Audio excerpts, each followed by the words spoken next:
I think another point that you and the team make in the paper is that having that learning from history nature of some of these AI tools could be quite beneficial, but it also could be repeating some of the bad Mm. patterns of the past. So, can you talk a little bit about what you looked at there in terms of the learning nature of AI? That comment arose from an evaluation that my team here at Stanford did of a tool that we were considering adopting for use in our hospitals.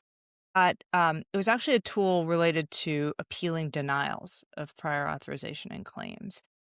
Understanding that even with more than 100 people working this side of things, we can't appeal everything. We don't have the bandwidth to do that, and sometimes the hospital just has to let it go. This tool was supposed to help prioritize which of the claims that were initially denied was most likely to be paid if appealed. And it was payer specific. And the way it would do that is in part by examining the past payment record of the insurer. A savvy insurer may come to understand what its incentive is in this scenario. The more you say no, no, no, and I mean it, still no, the more the machine will learn that you are not to be trifled with on appeal, that is just futile to go up against you.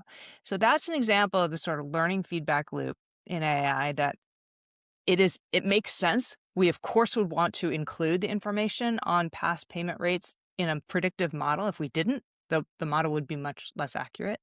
But by doing so, if that becomes known, it creates perverse incentives for insurers. Yeah, and I think that's part of the cautionary tale here about all of this is that there's uh, the human behavior that affects the AI programming, right, kind of potentially comes into this where we start, and like you say, prioritizing, right? Let me just offer a friendly amendment, which is right now it's human behavior, but I expect that before too long, we will have agentic systems operating here that will be learning from each other.